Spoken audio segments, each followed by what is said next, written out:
Diga, meu amigo, diga, minha amiga, legal que você esteja aqui com a gente mais uma vez. Uma boa semana a todos. Se você já nos acompanha, não deixe de ativar o sininho para receber as notificações. Se não acompanha ainda, seja muito bem-vindo. O empate entre São Paulo e Fluminense talvez tenha sido o grande jogo da 17ª rodada do Campeonato Brasileiro. Eu digo talvez porque hoje, segunda-feira, acontece o jogo que complementa essa rodada entre Palmeiras e Cuiabá. Mas muito difícil que seja um jogo como foi esse que a gente acompanhou no Morumbi, empate em 2-2. O São Paulo perdia por 1-0, virou o jogo e aí o Fluminense acabou buscando um empate. Propostas diferentes de Fernando Diniz e Rogério Ceni e um grande jogo cheio de alternativas. E para o São Paulo, prejuízo, não só na tabela de classificação.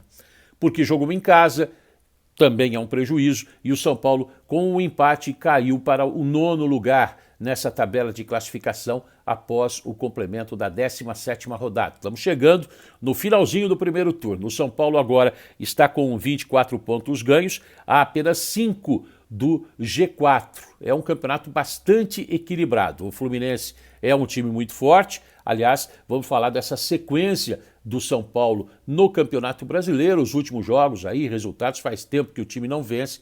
Se isso é preocupante ou não. Vamos falar também de prejuízos para o próximo compromisso que já está batendo a porta. Já é depois de amanhã, quarta-feira, fora de casa. Vamos lá.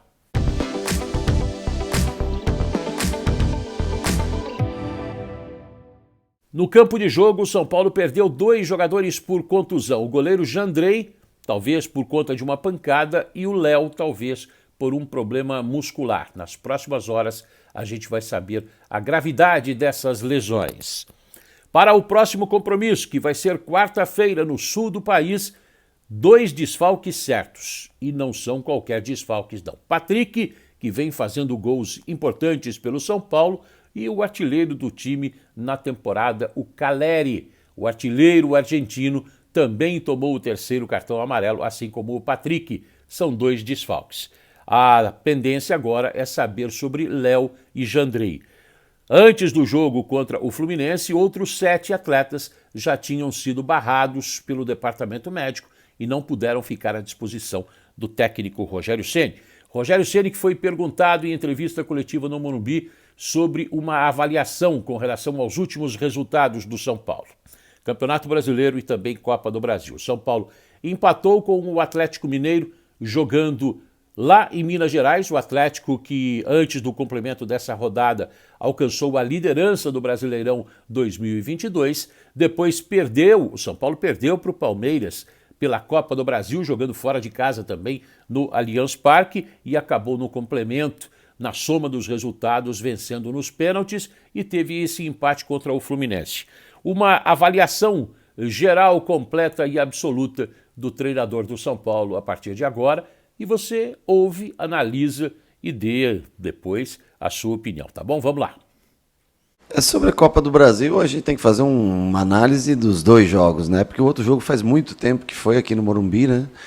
E aí as pessoas só veem o jogo do Allianz. Desculpa, é normal que o Palmeiras seja superior a gente no Allianz. Assim como tem sido normal que no Morumbi o São Paulo jogue superior ao Palmeiras. Tem sido uma constante isso, né? Então, na soma dos resultados, o jogo vai para pênalti e nós conseguimos a classificação, extremamente positivo. Contra o Atlético Mineiro, é um jogo que nós fomos com, 6, 7 jogadores de base, com muita gente fora. Hoje, um time um pouco mais forte do que aquele contra o Atlético, mas nós damos azar nas rodadas, porque nós jogamos contra o Palmeiras, que é um time que te desgasta muito fisicamente, e até emocionalmente, nesse caso, por ser um jogo eliminatório. E aí a gente vem, o nosso próximo adversário é o Fluminense. Aí do Fluminense você olha o teu próximo, é o Inter. Quer dizer, você não tem um jogo que você diga assim, né, podemos dar uma respirada, pegar um adversário que não seja tão competitivo quanto esse, ou que não tenha tanta qualidade quanto esses, né? Então, assim, claro que empatar dentro de casa não é nunca um bom resultado. Mas o adversário teve 5 dias para se preparar para o jogo, nós tivemos 60 horas para se preparar para o jogo. Isso parece, as pessoas, não, mas isso não, isso faz diferença. faz muito, 2 dias a mais de recuperação, eles jogaram na terça, nós jogamos na quinta. Isso te dá muita diferença, porque eu com 5 dias eu poderia repetir o time, escolher o melhor time que eu quisesse, independente de análise sobre lesões, porque eu teria uma recuperação de jogadores. Mas em menos de 3 dias, não há o que fazer, não há muito tempo para treinar. Muitos dos jogadores que jogaram, que foram repetidos contra o Palmeiras, eles nem treinaram, eles vieram para o jogo. Eles fizeram recuperação 2 dias.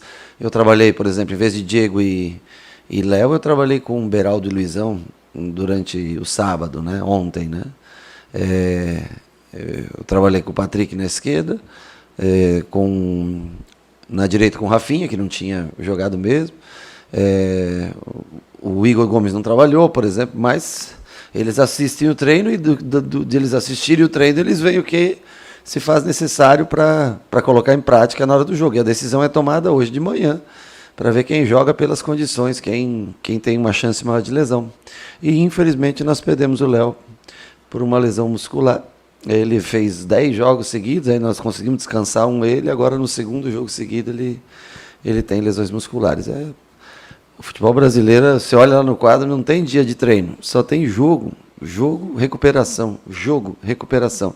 O que você vai fazer? Você faz um campo curto, pequeno, 20 por 10, para fazer como se fosse futebol de botão, posicionar teoricamente o que você gostaria de fazer. Não há tempo para treinar, trabalhar. E hoje, de novo, se você olhar, quantos garotos tinham da base ali no final? Ali tinha 6, sei lá, 7? 8 no total, quer dizer... Gente, não são nem jogadores da base que estão há muito tempo no clube, são jogadores da base que até estreiam, fazem seu 3º, 4º jogo. Não é que são jogadores... O Igor é da base, mas é um jogador que está aí, né, há tempo. O Nestor é da base, mas está aí há tempos. Então, assim, o Diego é da base, está aqui há tempos, né? Você considera os da base, mas são jogadores formados, né? Nós estamos usando jogadores que nós estamos experimentando ele nos jogos pela necessidade que é imposta a gente pelo calendário. Olha a sequência do São Paulo, está escrito aqui porque é tanto jogo que a gente pode se perder. Quarta-feira agora, depois da manhã, portanto, dia 20 de julho, às 8h30 da noite, contra o Internacional em Porto Alegre, jogo difícil. No sábado, dia 23, o São Paulo recebe o Goiás, às 5 da tarde. É o sábado, São Paulo e Goiás no estádio do Morumbi. Aí, dia 27 ou dia 28, tem o primeiro jogo das quartas de final da Copa do Brasil. Lembrando que o sorteio vai ser amanhã, na sede da CBF do Rio de Janeiro.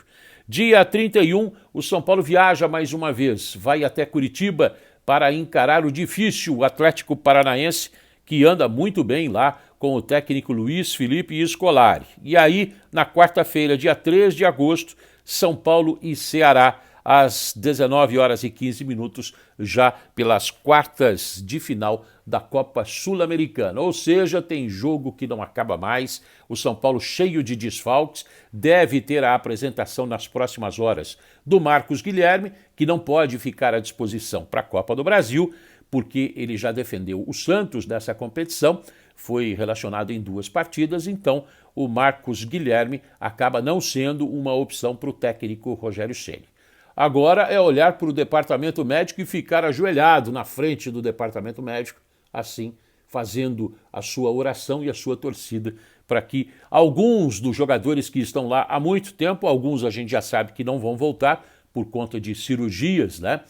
São casos do Caio Mateus, o menino atacante da base, se machucou servindo a seleção brasileira, e também o caso do Luan, que passou por uma cirurgia, ou seja, e o Arboleda também, que vai fazer uma falta terrível, não só para o São Paulo, como para a seleção do Equador na Copa do Catar.